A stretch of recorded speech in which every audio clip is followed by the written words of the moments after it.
Assalamualaikum warahmatullahi wabarakatuh. Halo semuanya. Jadi, pada pertemuan pertama kali ini kita akan membahas materi tentang logika matematika.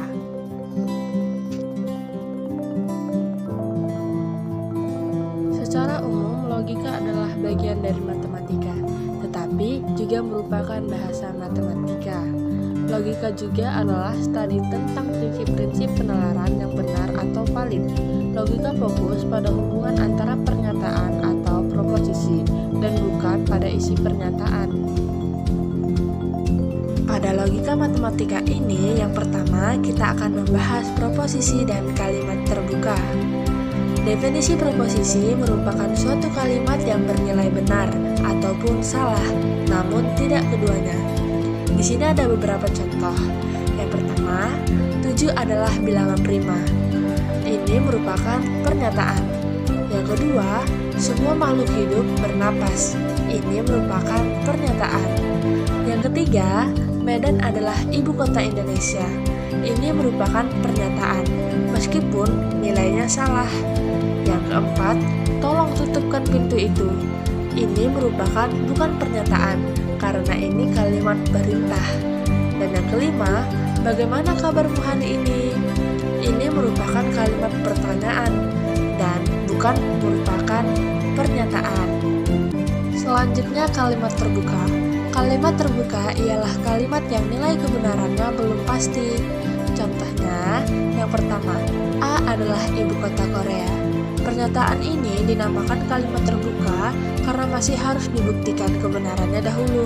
Apakah A itu merupakan ibu kota Korea? Yang kedua, X tambah 3 sama dengan 5. Pernyataan ini juga dinamakan kalimat terbuka karena masih harus dibuktikan kebenarannya dahulu. Apakah benar X tambah 3 sama dengan 5? Selanjutnya, kita akan membahas ingkaran dan penghubung logika. Yang pertama ada negasi atau ingkaran. Ingkaran atau negasi merupakan kebalikan dari suatu pernyataan.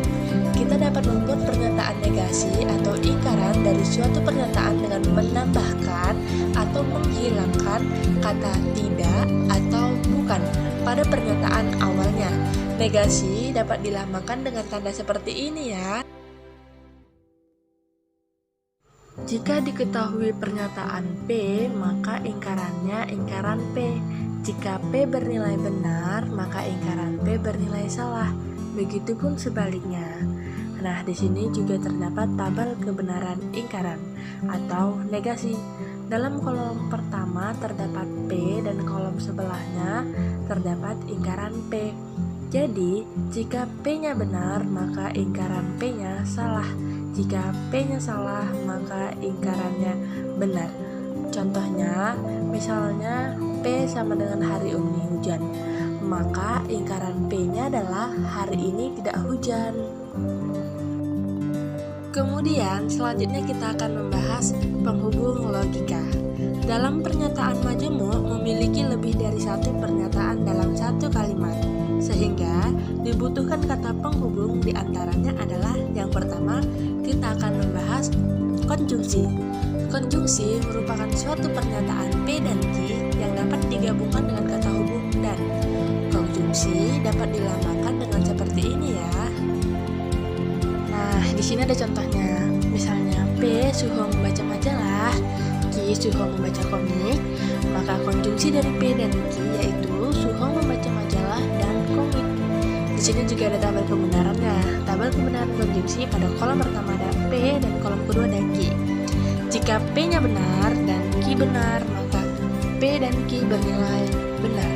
Jika P-nya benar, Q-nya salah, maka nilai P dan Q salah.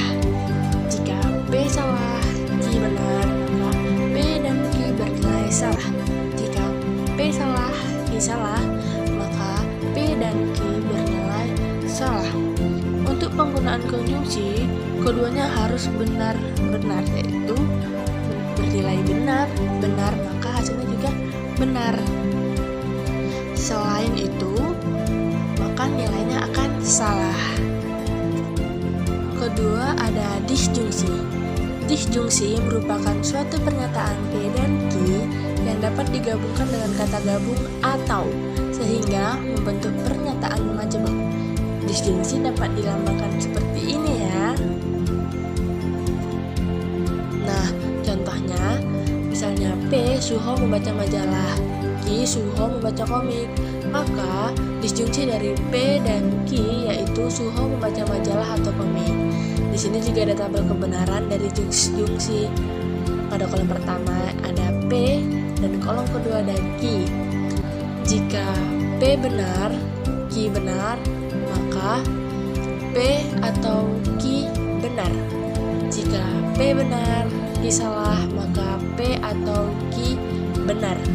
Jika P salah, Q benar, maka P atau Q benar. Jika P salah, Q salah, maka P atau Q salah. Yang ketiga ada implikasi. Implikasi merupakan dua pernyataan di mana pernyataan kedua yaitu konsekuensi logis dari pernyataan pertama. Implikasi ditandai dengan tanda panah seperti ini ya, dan dibaca jika, maka. Nah, contohnya misalnya P. Suho membaca majalah, Q. Sehun membaca komik. Maka P implikasi Q yaitu jika Suho membaca majalah, maka Sehun membaca komik. Di sini juga ada tabel kebenaran implikasi. Nah, jika P benar, Q benar, maka P implikasi Q akan bernilai benar. Jika P benar, Q salah, maka P implikasi Q bernilai salah. Jika P salah, Q benar, maka P implikasi Q bernilai benar. Jika P salah, Q salah, maka P implikasi Q bernilai benar. Dan yang keempat ada bimplikasi. Bimplikasi merupakan suatu pernyataan P dan Q yang dapat digabungkan dengan menggunakan kata hubung jika dan hanya jika. Implikasi dapat ditandai dengan tanda seperti ini ya. Nah, di sini terdapat contohnya. Misalnya P. Suho membaca majalah, Q. Sehun membaca komik. Maka implikasi dari P dan Q yaitu Suho membaca majalah jika dan hanya jika Sehun membaca komik. Di sini juga ada tabel kebenaran implikasi. Jika P benar, Q benar, maka P implikasi Q bernilai benar. Jika P benar, Q salah, maka P implikasi Q bernilai salah. Jika P salah, Q benar, maka P implikasi Q bernilai salah. Jika P salah, Q salah, maka P implikasi Q bernilai benar.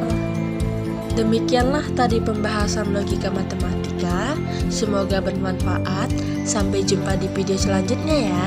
Wassalamualaikum warahmatullahi wabarakatuh.